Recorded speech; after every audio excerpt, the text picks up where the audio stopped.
All right, so our challenge is to take a nebula, a giant molecular cloud, and go through and collapse it down into a solar system and make it look like our solar system. So we know we have gravity, and gravity is going to take little lumps and bumps and collapse it down. So, problem solved. Yes, we've seen that before. The trouble is, it might be rather too good. I mean, gravity's going to make every bit attract everything else, so why doesn't the whole thing shrink all the way down to form a single lump in the middle, like a very big star or a black hole? We don't want it to do that. We want a lot of the mass to go into forming a star, but we want some left out to form planets. Well, I think we can get some clues to that, Paul, if we look at an object like this, not in optical light, because we can't see through all that dust. Let's look in radio. So if we take a radio telescope like this one, this is the Mopper telescope located in the middle of New South Wales, and we can go through and we can look at carbon monoxide. And carbon monoxide has a transition in sort of the radio microwaves, and that will pass right through that cloud of dust and stuff, and we can see what's going on. So here's a picture, and you can see it's not nice and smooth and not just one thing. There are lumps and bumps all throughout this. And you can use a Doppler shift to measure the velocity of the gas.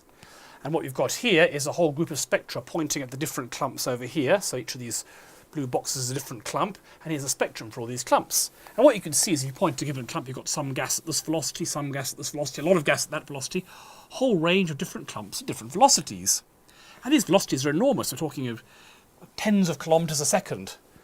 So it seems that a giant black cloud isn't just a stationary bit of gas sitting there. It's made of a whole bunch of lumps moving at enormous relative speeds. So let's see how that is going to affect the collapse of something like this. So we have a giant molecular cloud, and we want to see how the motions of the different bits are going to affect its collapse. So let's come up with a toy model. Let's imagine the giant molecular cloud is a collection of blobs, all moving with velocities of around 1 kilometre per second. Total mass is around 10 to the 33 kilograms, and the radius is about 10 to the 16 meters a light year. So how are the random motions of all these different blobs going to affect its collapse? Well, the idea is that gravity is going to pull everything towards the middle, but as it does so, we have to factor in a very important law of physics, the law of conservation of angular momentum. This is one of the three great conservation laws of physics, along with conservation of mass energy and conservation of momentum. What is angular momentum? Well, let's say you have something moving around a pivot. It's got some velocity v, which is at right angles to the direction from the pivot. Angular momentum, written L, is defined as m v, which is only the perpendicular component of the velocity. A velocity in this direction or that direction doesn't count. It's only a sideways velocity, times r, where r is this distance here. And it turns out that that is conserved. Unless you apply external torque to the system, this will always be the same. So what does that mean? Consider this blob over here. As it falls in, mvr will remain the same. The mass is going to remain the same. So what that means is the velocity, at least the sideways component of the velocity, is going to be proportional to 1 over r. So as r gets smaller, v has to get larger to keep the angular momentum the same. So if it starts off with a velocity, let's call it v0 of about 1 kilometre per second, and starts off at a distance r0 is about 10 to the 16 meters, a light year. Then as it moves close in, at some distance r, we will know that the velocity at some distance r is equal to r0 over r times the starting velocity. So This works okay. When r equals r0, when it's at starting position, that's just 1, so that means the velocity will be equal to the starting velocity. As r gets smaller, this gets bigger, so the velocity goes up, thus giving the angular momentum constant. So that comes from conservation of angular momentum, and it means that as something falls in, the sideways speed will go closer. So if it's falling in, there's the middle of the giant molecular cloud, starts off out here going slower. By the time it's in closer, it must have a much larger sideways velocity. Okay, so that's one thing. The next thing we have to take into account is that when something's moving in a circle, there needs to be a centripetal force, mv squared over r, to keep it in that circle. If it's going faster than that, it will fly out. This is the same thing we talked about in the dark matter part of the course.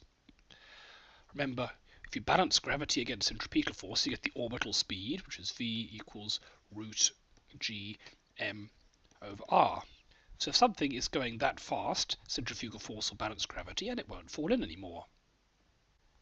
So we've got our blob up here, and it's falling in. As it falls in, it'll go faster and faster. So its velocity will go up as 1 over r, and eventually the velocity will reach the orbital velocity. And at that point, it will be in equilibrium. The centrifugal force will balance gravity, and it won't fall in any further. So when will this happen? Let's set these things equal to each other. So we set this equal to that. So we get root g m over r equals r0 v0 over r. Square both sides. So to get rid of the square root. So gm over r equals r0 squared v0 squared over r squared. Cancel one factor of r, then bring the r up here and the gm down there, and you end up with the radius at which things balance is equal to r0 squared v0 squared over gm. So our blob, as it falls in, will stop falling in when it gets to this radius, at which point centrifugal force will balance gravity. So we've got our blob moving over here, center of the cluster. It'll come in, and when it's at that radius, it will just stay there orbiting round in a circle.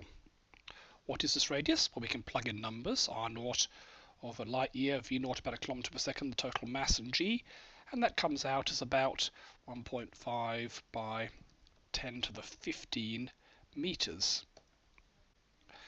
So that's about 15% of a light year. That's pretty big.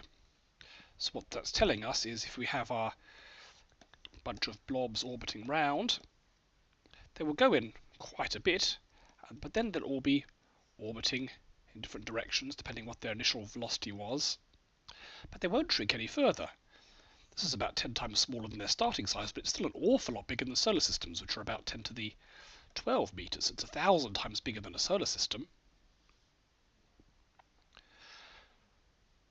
So that's an individual blob. So let's say this blob here was originally going like that. By the time it shrinks down, it'll end up going around like this. Let's say this blob was going in this direction. By the time it shrinks down, it'll be orbiting over the top like this. So you get a whole bunch of blobs all shrunk down into a small space, all going at different rates in different directions. They'll collide with each other, they'll bang in.